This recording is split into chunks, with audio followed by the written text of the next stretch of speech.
Hey, welcome. Comfrey, great plant. We got one that we chopped recently because basically comfrey has deep roots which go down and take up loads of nutrients, calcium, phosphorus, potassium, nitrogen, another one beginning with B. Just like, you know, micronutrients which are essential. Not as, you know, you got nitrogen, potassium, phosphorus, which are the main ones, but there's other little ones, and calcium is one which Comfrey brings up, puts it in its leaves. You just chop it, put the leaves anywhere, or you turn it into a kind of liquid fertilizer and use that. Easiest way is just to chop and drop it. So that's what we've been doing here. And it's really easy to reproduce. So we want it everywhere because you can never have too much of it. So we're going to show you how to dig it up. So I just dug out these, and I might just leave that, and that will grow, and that will end up taking up all this space in the end. There, that will be enough. This one will be a bit small, but you could start. It'll go anyway. It'll go anyway. Comfrey's quite susceptible to slug damage, so you want to try and get quite a strong root in there. If it's a bit weedy, it will take a long time to develop. If you put it in a raised bed, it will be fine. I mean, I'll probably be fine. You can get so many. I might start off these in the polytunnel and take them, give them to a friend or something. And then this big one we'll probably plant it here. So what's that? 1, 2, 3, 4, 5. I could sell these on eBay as well.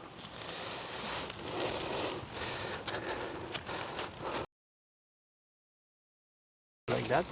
How long to grow like this? Yes. 1 year. Yeah. Depends what kind of soil, if you water it and stuff, but I mean, have a look at that root. I mean, look at that. That's beautiful. I'll probably just keep that as one because, you know, be a bit of a shame to break up this guy, and he'll grow back really easily, quick. So, I mean, that is just so beautiful. Now we'll just replant a couple of these around here. This guy's going to need a big hole.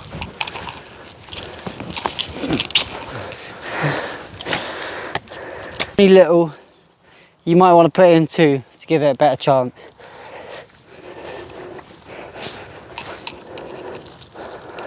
There we go.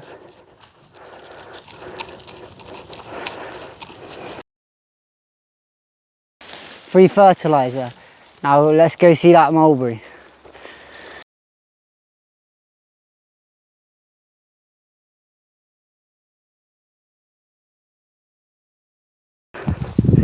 So,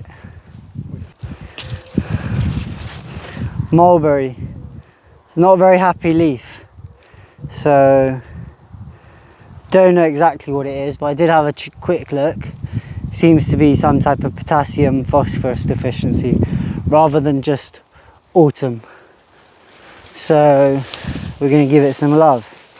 Wow!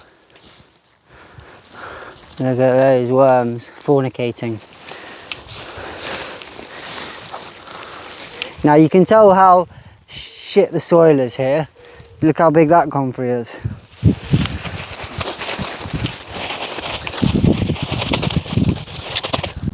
And it's as simple as that.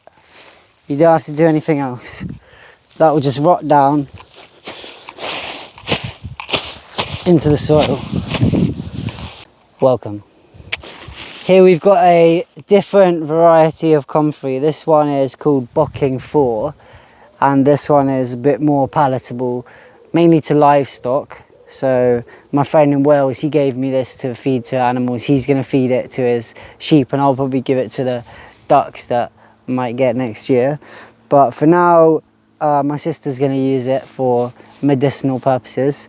Comfrey was originally called, or is called, knit bone. Yeah, because it can heal. And we're gonna dry it up. What's the Latin name? Oh, quite long. We're just gonna get some big leaves. So comfrey is also an incredible medicine. Both the leaves and the roots can be used, but the roots can also be quite toxic because of some of the alkaloids. It's a very speculated herbal medicine because of these toxic alkaloids, but people can get confused between the difference between wild comfrey and these cultivated comfreys. During the Second World War, there was an Englishman called Henry Doubleday he devoted his time to hybridizing comfrey so that he would make it safe to eat. So any of the alkaloids that were toxic were not coming into the leaf and they would only living in the root of the comfrey. So then people could eat it as a cooked greens and also use it more safely as an internal medicine. Inside comfrey, there's a chemical called allantoin, which is really good. It helps stimulate the healthy growth of cells. So it's really good for bone health, for skin health, and it's like one of the most effective wound healers and good for healing broken bones after injury. Also because of it's very demulcent, which you can see in the stems, they've got this really mucilaginous quality. This also means it's super helpful for the digestive system because it soothes any inflammation in the digestive tract, and also for the lungs and the respiratory system. It also, comfrey contains proteins that are needed for the formation of short-term memory cells. Super high in vitamins and minerals and is a great source of folic acid, trace minerals and other vitamins. I think it's the only plant which contains vitamin B12. So, for all you vegans. It's super high in chlorophyll as well. So what we are going to do with the comfrey is dry out the leaves to make a comfrey infused oil. And also we're going to make a tincture from some of the root.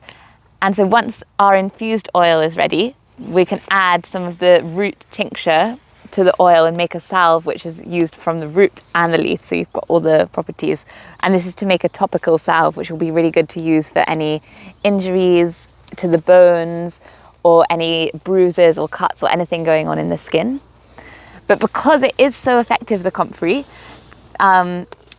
it should be warned to use on any wounds that are a little bit open. First of all, because of the toxic components can get inside the wound, and also because it can heal the wound so fast that it will trap any bacteria and things inside the wound. So it's good to use it later.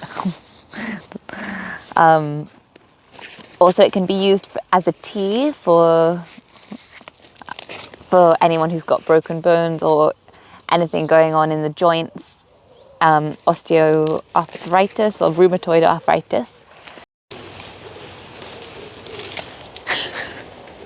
Comfrey, what plant?